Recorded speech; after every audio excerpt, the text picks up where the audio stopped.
Hi, my name is Anthony Wall, and I am the founder of the humanitarian group known as Noēsis. I've chosen a colonial setting to introduce our emerging group. It was in the colonial times that the gathering places first appeared for something called the Quaker Society of Friends.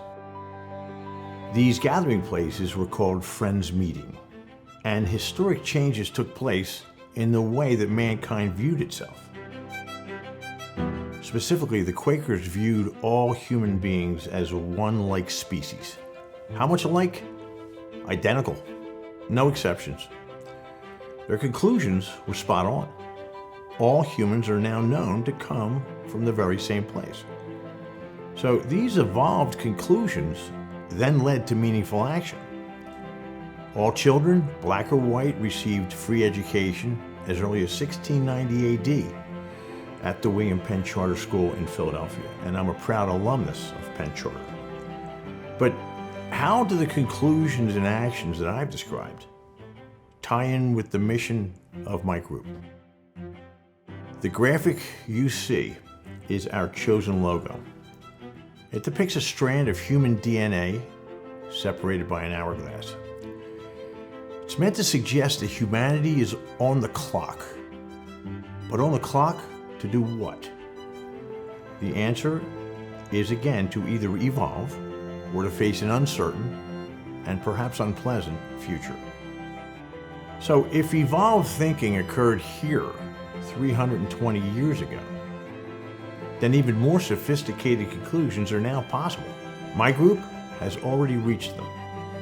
All future members are invited not just to watch, but to directly join with us.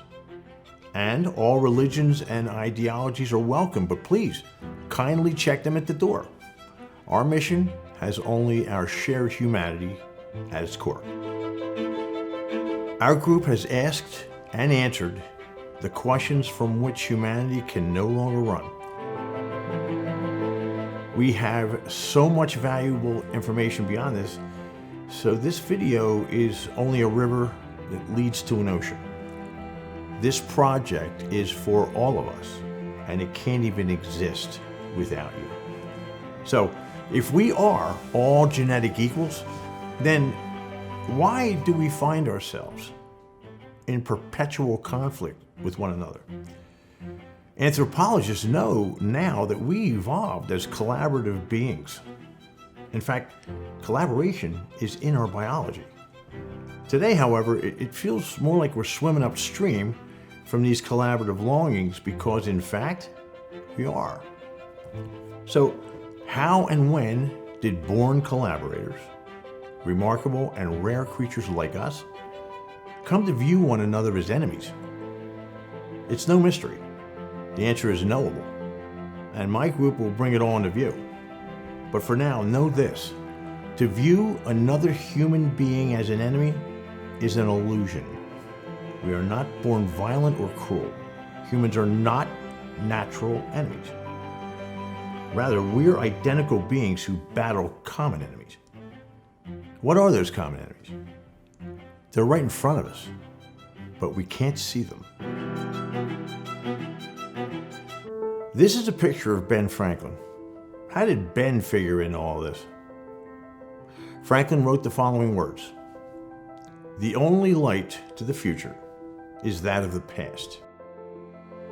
These words beckon humanity to examine its past and to thereby forge a healthier future.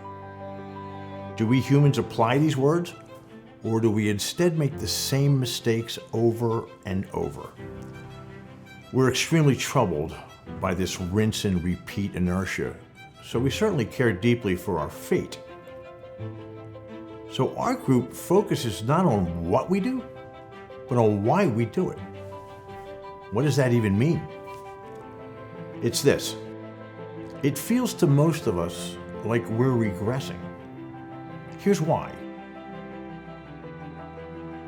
We are all held captive by our own past compulsions. I refer to multiple, unresolved, fully primitive defaults of protection that tug on us every day. These mechanisms were central to survival. But those ancient battles that they fought no longer exist. But these mechanisms are so heavily baked in, the baser areas of our brains don't yet know how to tame these responses. They didn't get the memo. These evolutionary impulses are therefore overzealous on their best day. And to complicate matters, these leftover relics don't think and they don't bargain. They act as wrecking balls. We unknowingly send them to vanquish perceived enemies that aren't there anymore. So we're essentially owned by evolutionary relics that always misinterpret what they're seeing. These unresolved forces are the common enemy of all humanity. Our group has identified multiple primitive mechanisms of defense that can't loosen their grip because they can't view themselves. Their mission is one of seek and destroy.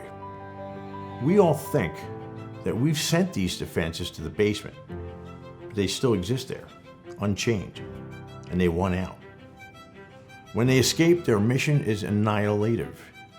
They choose excessive behavior. They know no other way. They in turn invite similar responses from those they target.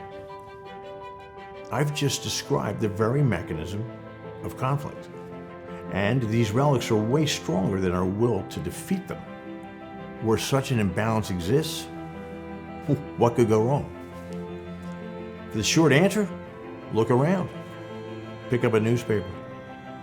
You're seeing identical beings born to collaborate, struggling unsuccessfully against forces that no one can see, concluding wrongly that the other is their enemy.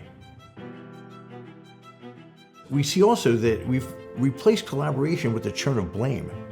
So if we understand these invisible forces, perhaps they won't own us anymore. Perhaps we will not so easily devolve into conflict. That has real value. So can the protective mechanisms that got us here propel us into a healthy future? We think not. Our model of perpetual conflict, unchecked, has only one destination. And it's knocking at the door right now. It's that vague sense of free fall that all of us feel. This group exists not to blame or to lecture, because humans respond to neither of those. We're here to help. We'll use membership fees to educate, to describe these evolutionary deal breakers. We will work to recapture the magic that we've lost, stolen by these undetected behavioral defaults. As members, you can watch and learn, or you can directly participate. The possibilities are limitless. Our group has a process that can uncouple us from behavioral relics of the past that haunt our present day. But first things first, let's replace blaming others with instead forgiving ourselves, because we all easily yield to ancient forces. We don't understand them, but we'll bring them into view. We'll define them so that they can no longer define us.